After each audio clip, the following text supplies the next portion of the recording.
We have a 32-year-old male software engineer, history of shoulder dislocation and 8 months back. Apprehension positive, Job's relocation test is positive. Can we change the slide, please? So we get our MRIs on the first dislocation itself, but this fellow has been having some instability symptoms in the past. So we got an MRI. MRI shows the complete kind of an avulsion of his anteroinferior glenoid labrum. It's mandatory in our practice that we get a CT scan, even with first-time dislocators. 12% bone loss, glenoid. The glenoid tract is more than the heel sac interval. That means it's an on-track lesion, non-engaging. We would then switch over to the OT now. We have Dr. Raman Kant Aggarwal. We plan to do a arthroscopic Bankart repair with the remplissage. Raman Kant sir. Good morning. Chirag here. Good morning. Let me just invite the panelists here, the moderators. Dr. Am I audible? Dr. Inder and Dr. Navin Kumar. Can we have you on stage? Yes, sir. Okay, Audible Chirag. and clear. Okay, Chirag. Thank you so much. And fantastic arrangements and fantastic OT team. You are so blessed, I can tell you. Yeah. The moderators, sir, we have Dr. Vishwadeep, Dr. Inder and Dr. Navin Kumar. They will take over from here. Thank you. Good morning, Vishwadeep, Inder, Naveen. Hi. Very good morning. Good morning.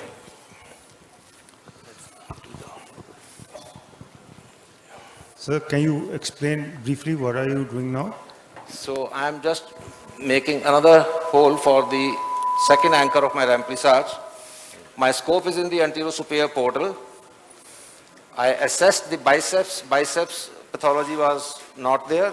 The biceps anchor was also stable. There was no posterior labral tear. It's just the anterior labrum and the heel sacs. I always believe in examination under anesthesia, and if I find the instability 2+ or 3, I always do a remplissage. In this case, the difference is only of 1 millimeter. That could be a human error also, but if the instability is more than 2+ or more than 2, so I do a remplissage. So I've chosen to do a remplissage in this patient. So what anchors are you planning to put in? I use a bioabsorbable. So I can see you have already put one anchor and you're putting a second anchor. Second anchor. So what is the landmark or what's the area you would like to target while putting these anchors? So I go as medial as possible, just close to the defect, leaving around a couple of millimeters from the defect. Ramakant sir, do you want any of the recording up to now to be replayed again? Or shall we just continue on, sir? I think we can continue. I can show the pathology from here. Right, sir. Thank you.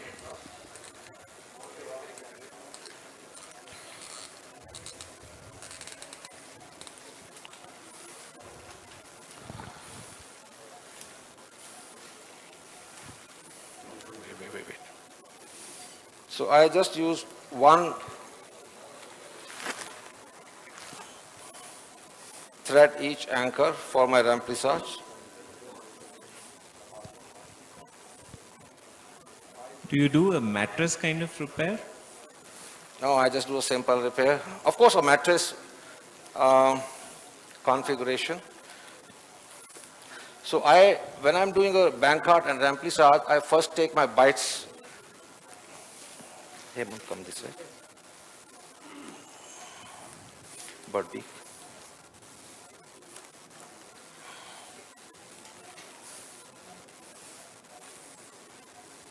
So you routinely use 2 anchors or for this particular defect you are using 2 anchors? Very rarely I'll use one anchor. If I am to use one anchor, I'll use it on the superior aspect. Okay.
on this.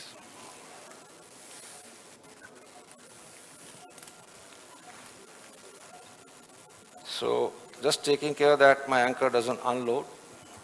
So one bite inferiorly and the other bite is going to come superiorly into the capsule.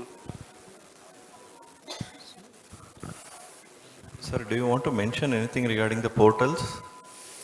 Okay, I am in the anterior superior portal. When I put the scope from the posterior midgland portal, the standard viewing portal, I usually do a dry, I put some air, get my clarity on the rotatory interval, and then I put my anterior midglenoid portal just above the subscap from outside in fashion. And once I create the anterior portal, I go for a diagnostic round. Then I make my anterior superior portal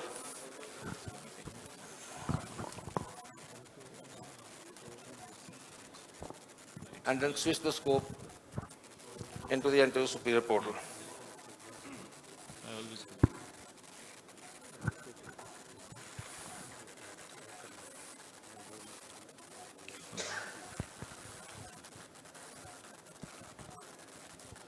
So here by using two anchors, what you have done is that you have, increased the span from which you have taken bites.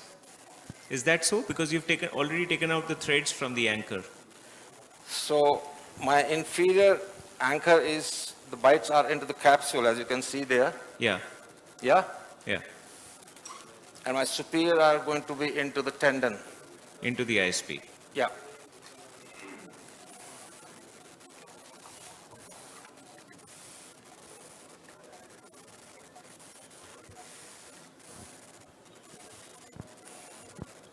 Do you always do it with a single port, or you can also make a posterolateral port I always to take do your this. inferior bites? That way you can separate them out. I just use the one port only.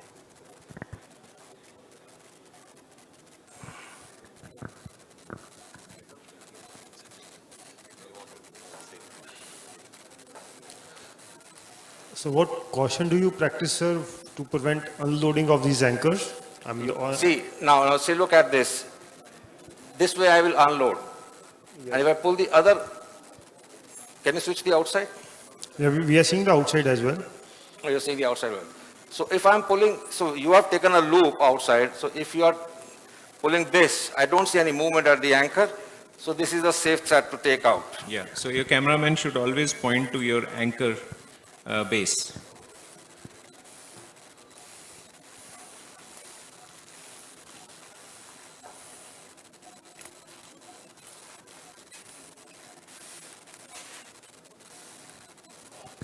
And I'm trying to, this is the anchor bite I've taken. So this bite, I try to take more superiorly, which will go into the infra and not into the, yeah, that's the one I will take. Pull this. Which one? Pull. Okay, fine. Relax. So once I've taken the bites.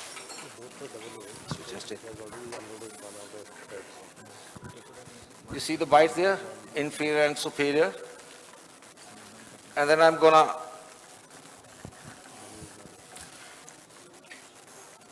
Do you keep a distance between the two bites you have taken? yes. And then what I'm gonna do is I'm gonna reintroduce, I'll take the thread out of the cannula.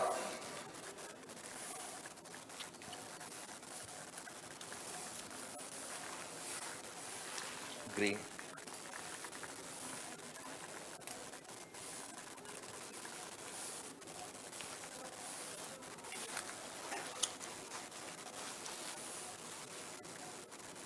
Just roll it there.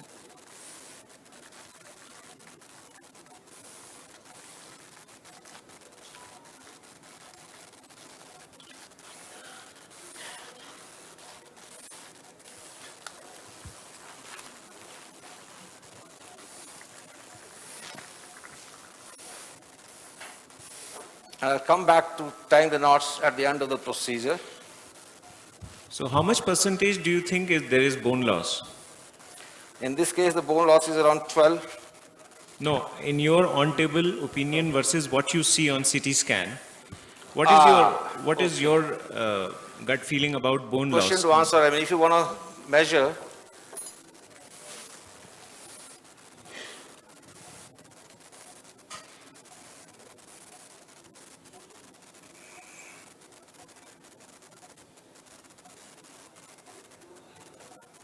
what would you see? Okay, Vishwadip, Yeah.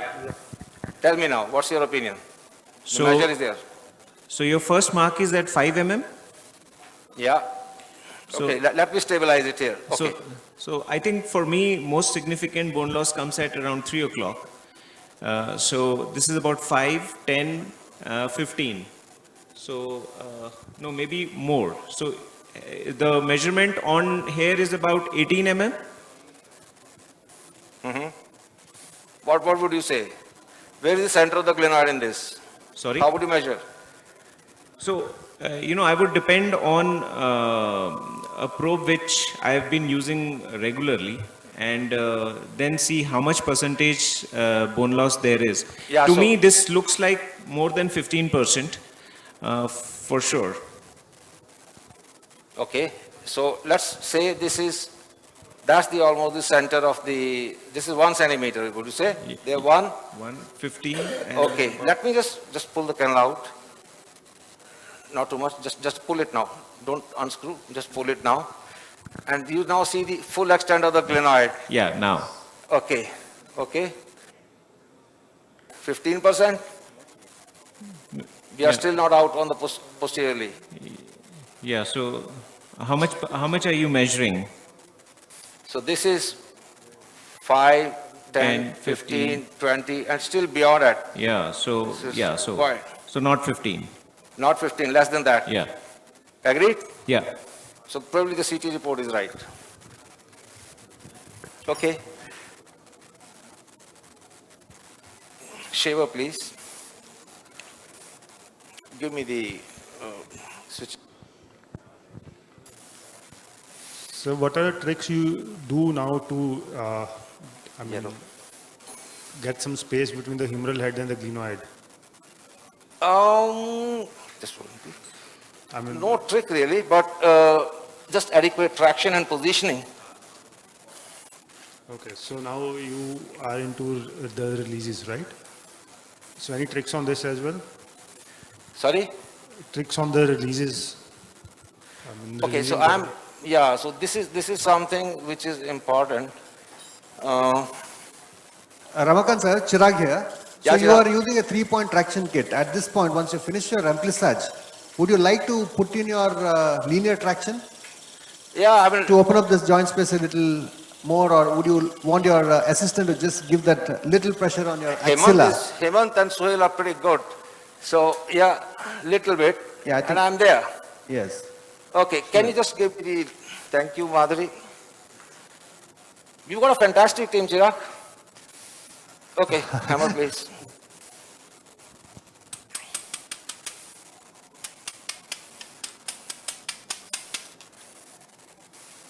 Okay, wait.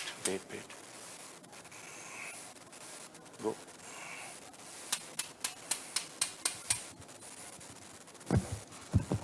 Go.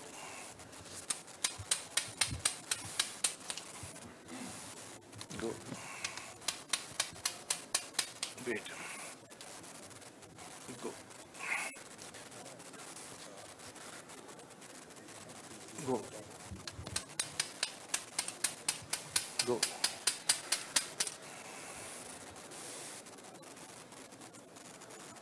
Go.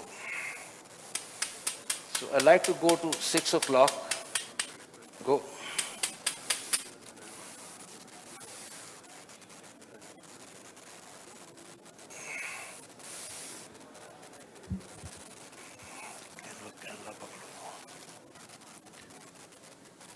Ramakant sir, what is your thought process of using your RF here for the initial, probably to get that plane between your tissue and your bone?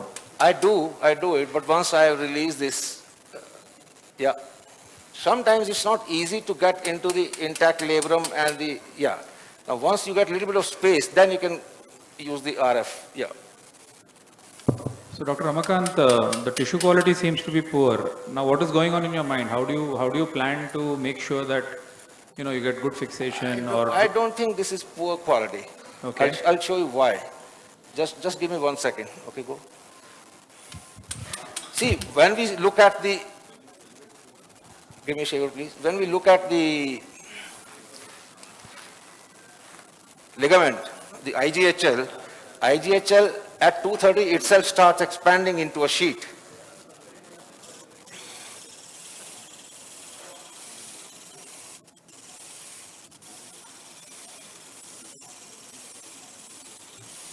So it's just not a band, it's a sheet.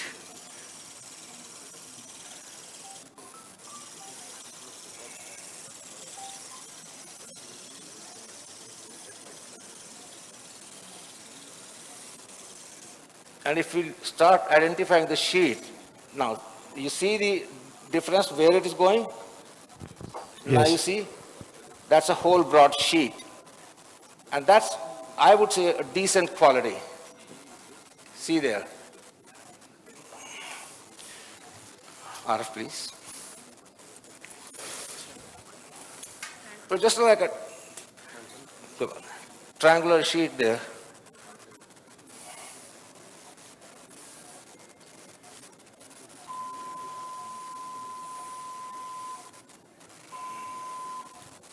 So what will be the end point of your releases, sir?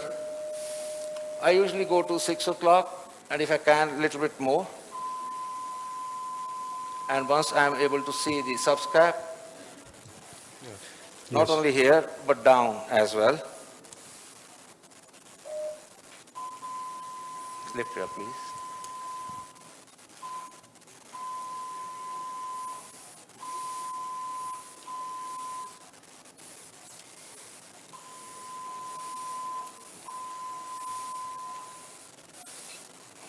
Okay, can you just give me another shaver, please?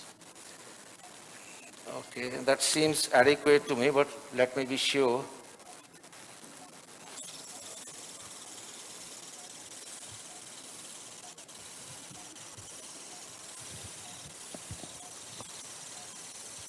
So I just like to abrade the bone a little bit with a shaver and nothing more. Dr. Ramakant, what's your present indication for DAS in your practice? You ask me difficult questions. Other one. DAS. I would think that DAS should be done. I haven't done a single DAS, to be honest. But I think a DAS, I will do a DAS in poor quality tissue, where the Baton score is high. Although indications keep on changing. Somebody does DAS because of some other reason. But in my opinion, the only indication for DAS would be a poor quality labral tissue, where you want to use DAS as an augment. Because there is no hill sacks there, tissue is poor,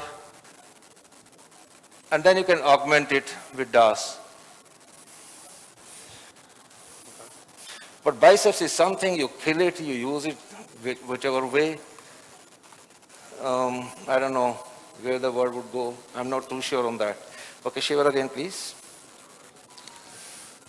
So you want your tissue to heal onto the glenoid neck or onto the face? Face. Although Itohi has produced research and he says that whenever we put it onto the face, the bone under it resorbs. But currently everybody is doing it onto the face. Chirag, please.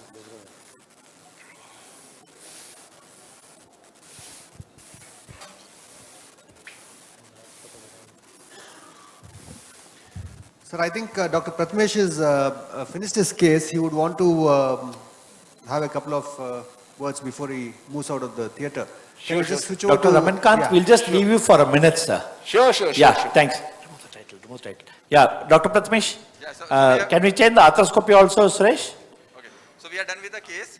You can see the Volume. very well-fixed quadriceps ACL right there. Okay? Is it, 1 second, sir, sorry. Yeah. 3, yeah?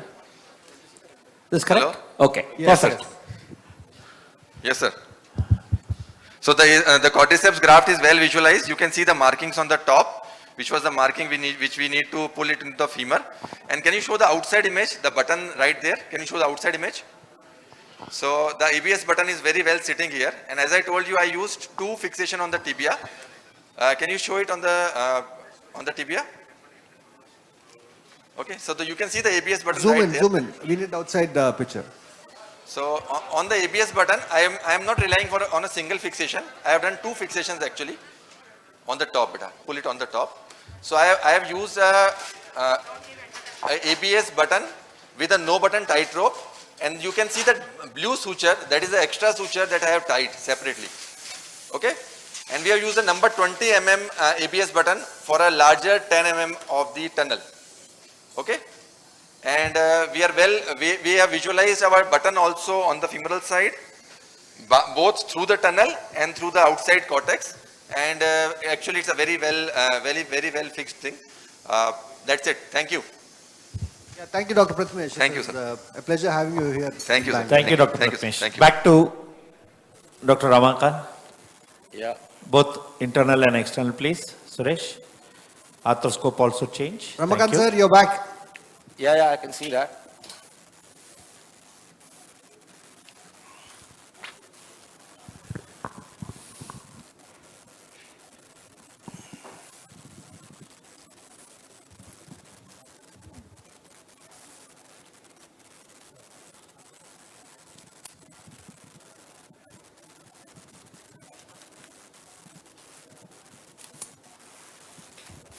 So I'm lucky Scorpion has worked.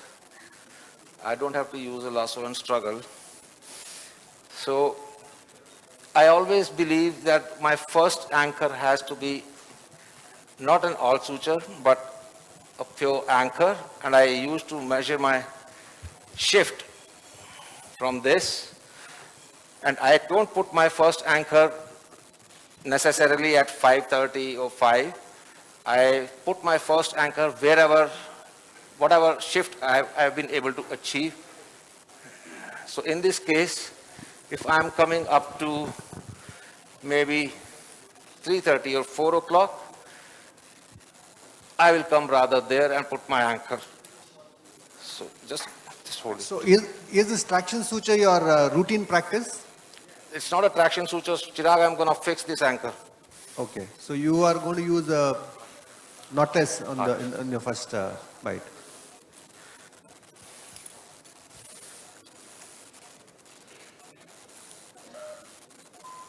Wait. Switching stick.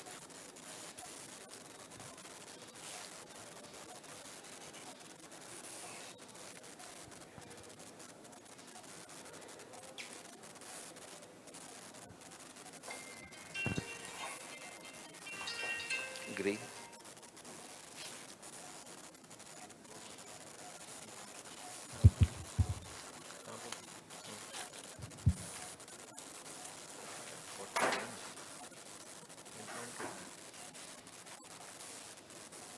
Pull. So I'm going to mark this area. Okay, fine. Okay. Push lock sleeve, please.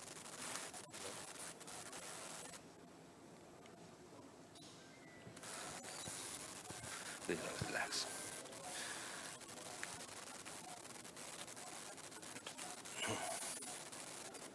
Yeah, as Dr. Ramakant is putting his first anchor, can I just have an opinion from the faculties in the front row? What are your anchor choices? I mean, is it an all suture anchor or knotless all sutures or a simple suture anchors for your first anchor? That's a 5:30 anchor. Dr. Vivek, Dr. Raju sir?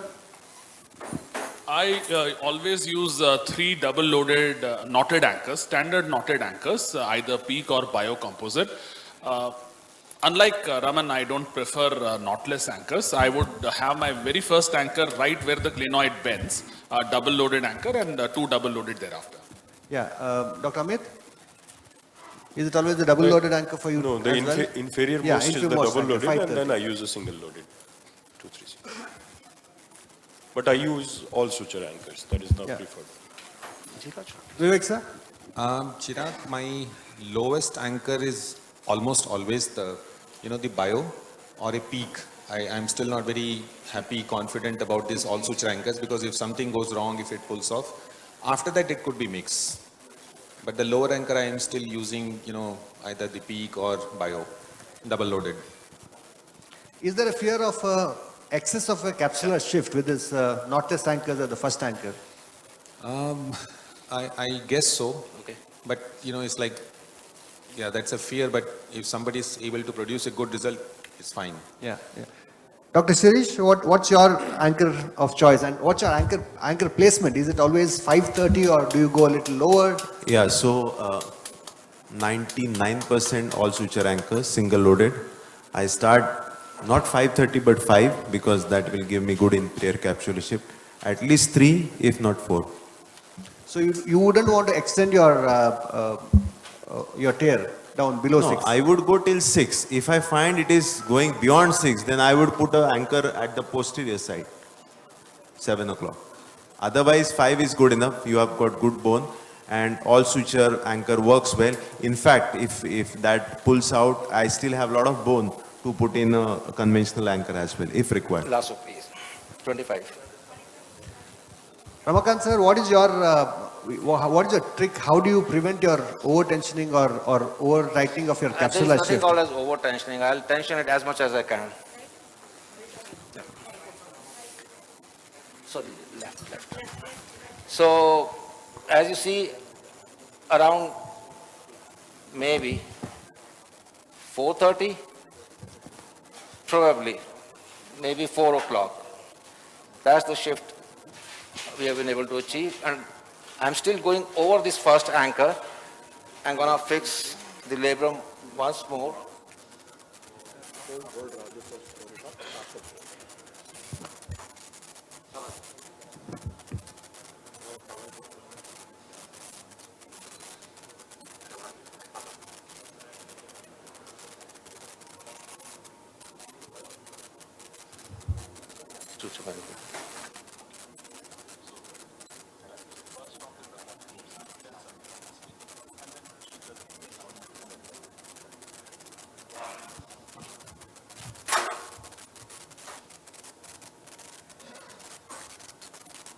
Not less. Thiagraj, not less. What will be this anchor, sir, now? The same anchor? No. Not less. Tensionable. Not less tensionable.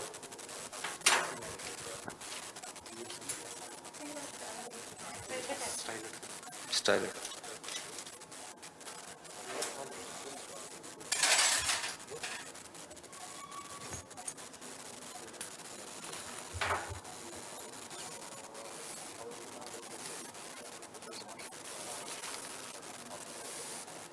So I'm going down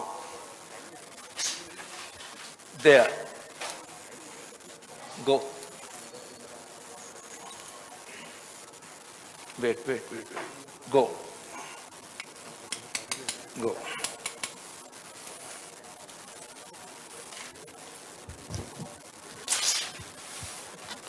In between, this is a small announcement for the people seated in the hall 2. There are mics placed there. In case of any doubts, you could always use the mic and raise your questions. It would be audible to the moderators as well as to the operating surgeon. So this is the instruction for the delegates in the hall 2.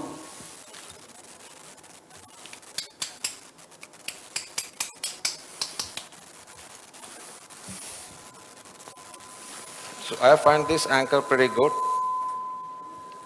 So you have used a curved sleeve or a straight sleeve? Straight.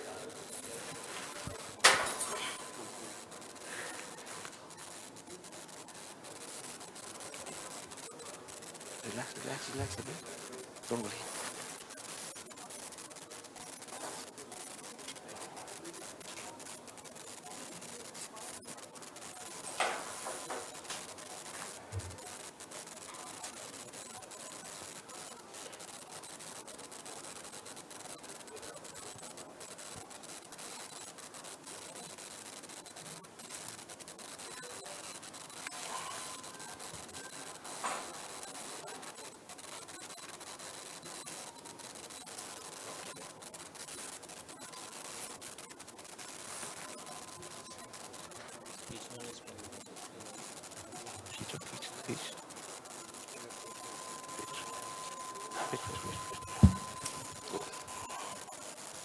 This is to the faculties in the front row again. Any added advantage? Dr. Mukesh, do you find any added advantage of this tensionable, knotless, all suture anchors? To be very frank, Chirag, I am not using the knotless anchors. I use single loaded all suture anchors for all my cases. Tensioning, we don't know even when we take knots, we at least know how much strength I have in my hands to tight the tissue. But this knotless anchors, you are just pulling, and it's totally technically dependent. If anything goes wrong with that anchor, you will never know. Yeah, but I feel it's easy to tighten your tension with these. You have a control. You can probably gradually tension it. It's what my feel is on these things. Anything to add on, Dr. Nagaraj? So Chirag, the word you mentioned, gradual tension. Yeah. So what we're trying to achieve is appropriate tension. We don't have the clear answer, but over tensioning will cause cut through. Under tensioning will cause difficulty with the healing of the repair and with the proprioception senses. So the best thing to do is the trial reduction. When you're doing a trial reduction of the labrum, you get a fair idea as to what is the appropriate tension. And if you are doing the sequential tightening, whether it is knotless or knotted, and not completely committing to the tension, then I think it's a good repair technique. I think Dr. Vivek does it. He puts his 2 anchors and takes the bite, and then, four. And then you start tensioning. The only thing with the youngsters, probably they may find it a little difficult to manage the suture threads. So what Vivek does? He puts in all his anchors. He puts in all his 4 anchors, takes a bite, and then starts off with his knot tying. So I do the same, and slight variation, I think I tied from above below. I think Dr. Vivek tied from below above, above below. So I think even we do both the same way. Cut it. Cut it. So this has come out, and this is exactly what I say is the risk in all suture anchors. It deployed well and still came out. That's why my first anchor is always a physical anchor, not the all suture anchor. I can use a push lock. Just give me a push lock sleeve, please. So what could be the reason of this pulling out? Sorry? What could be the reason of this pulling out? I've got no idea, but it has. So what I'm going to do is, okay, go there. That's it.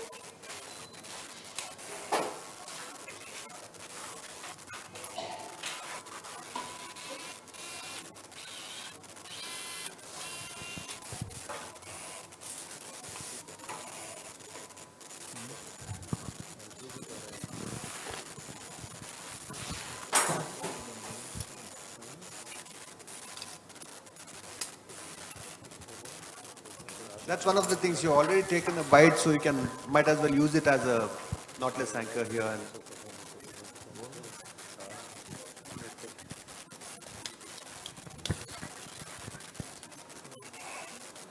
So in sequential tightening, there are some people who take bites up to the second anchor, and then they will tighten the second anchor, as in the 430 first. And then they would have already taken bites at 530. Then they full tension the second anchor. Then later on, whatever tension is left behind, that's when they tighten the last anchor which you have used. The advantage is that after your second anchor, you sometimes feel that your first anchor is little loose. So I think the advantage of all suture anchor retensionable anchors comes in that you don't cut the thread out, you keep the thread parked out at the last. And once you've done all your job right up to 3 or 230, the last bit when you're checking for tensionability, and he was, Nagaraj very rightly said that it is all about the reduction and your releases, that till how far do you want to bring it, your reduction. And then in the last, that bit you tighten it and you cut the knot. So these are little advantages, but all suture anchors with their size is getting reduced up to 1.2 and you're drilling just 1.8 has a clear advantage when you're drilling 2.8. So yes, you have got a 1 mm advantage in preserving that tissue. So Chirag. Yeah. Chirag, here. Yes, sir. So Well, I don't know. the saying is there should not be tension in repair and relationships. Either would not work. So there should be just adequate, and as he said very rightly, that one of the best thing is to pull and see what is the best level of tension you get. Over pulling sometimes can be very disastrous. So when you pull, you see, okay, this is the place max it can come. If you still want more, then you go a bit more release, maybe half o'clock, 1 o'clock, and then you get. And as he very rightly said, you can always adjust the bites. Sometimes when you start from north to south, tightening, the lower ones you realize that they are a bit loose. Yeah. You can retake a bite, not a harm. Yeah, perfectly. So the take But home, what is the this thing of house on this all tensionable, all this knotless anchors? Raju, are you guys using? I have done it, often pulls out in my hand. Maybe my hands are bad.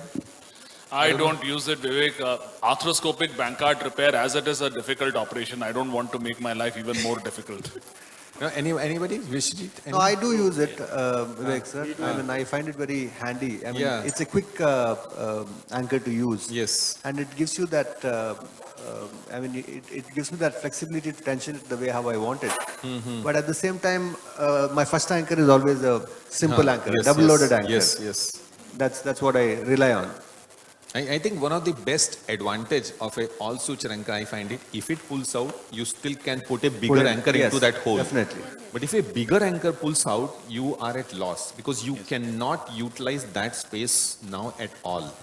You have to go literally, at least 2 spaces down or 2 spaces up, just not let it coalesce. So, Vivek, we can always fracture, not all bones are of the same quality.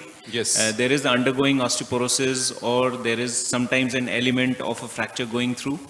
And when you're drilling 2.8 at 5 o'clock at an angle, and God forbid you don't have a curved drill bit, you always got a chance to slice it. So you've drilled 2.8, then you come at 4, you drill again 2.8. I have had an occasion wherein I was doing so, my first anchor got displaced and I fractured the whole segment. Yeah. So I had to actually convert it into open, go back, take consent, come back and do a letarge. But yes, there is a lot of advantage of using all suture at this junction because the angle at which you come, you can actually go far down. So is this the all suture anchor? This is retensionable all suture anchor. Yeah. So I'll tell you what, my experience has been that my first anchor never rips off if it is a push lock or similar kind of an anchor. I have been into shoulders who have failed after 10 years, my own cases. On 3 occasions, I've always found that the physical anchor holds and all suture ankles were all ripped off. Just hold the scope, please. And this is what you can get. Their old version was much better than the new version.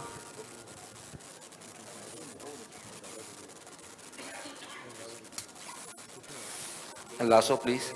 So you will see how many of us would say that the tissue quality is bad now. Because it's not a ligament, it's a sheet which we are repairing. And the last one is your east to west or whatever you may call it, west to east. I think you have done an incredible job, sir. But yeah, initially when it was displaced medially or inferiorly, it looked a bit bad quality. But as you liberate it and tension it up, I think it pulled up nicely and it looks nice. For the uninitiated or the beginners, we always said that tissue is bad, but actually tissue is down at 5:30 and we have to pull it up. And that is why we were discussing, Chirag, that when you start the instability surgery, what should you do first? Bankart or, the remplissage? So what we normally do, you check the heel sacks, come back to the labrum, elevate it completely, pull and check, and spend for the beginners or the mid-level surgeon, spend all your energy in that because that's the most difficult part. by that time, you know, is it tensionable? How's the quality of capsule? Should you go ahead or should you use some adjunct procedure like DAS or ASA, subscapular tenodesis? Or if you wish to convert to letage, right? Because if you have done remplissage and then you come back and then you elevate, you realize the capsule is absolutely pathetic. Then you are like, okay, remplissage done, then you might have to probably convert to the letage. So I usually elevate it completely, leave it. Then go back to remplissage, which is a 5 minutes procedure, and come back. Yeah, so the take home for the youngsters here in the hall is that tissue liberation is very important. You need to liberate to see the muscle belly of your subscap up to that portion, and then you need to have your labrum floating around, like to the level of your glenoid. Until unless your labrum is liberated to get onto the level of your glenoid, do not go to start your repair work. Raman Kant sir, Yeah. We will come back to you in a bit. I think we will take a couple of talks. Once you're done with your anchor placements of the final anchor, we'll come back to see the knot. So I'm done with tying the knots for my remplissage, and as you can see, there's no looseness there, and the head is well centralized. So what was the position of the arm while you were knotting the remplissage anchors? No, nothing. Just pulled it back? Yeah, just hold it back like this. Okay. There is no science into it because you don't want to. When you're taking the bites, at that point of time, you can think of how much you are constricting, how much you're not constricting, And but position would matter. We were seeing you, so you were looking through the joint. Do you prefer to go into the subacromial space and see the knotting? Never done that. Never done it. Okay. No. So Never what we done can see, that. it's a fantastic demonstration. The head is centered, and you showed us the bailout also when the suture anchor ripped off, and you can put a structured anchor. Yeah. So it was a fantastic demonstration. Yeah, big round of applause to Dr. Raman Kant. Thank you, sir. Thank you for being Thank here. you. And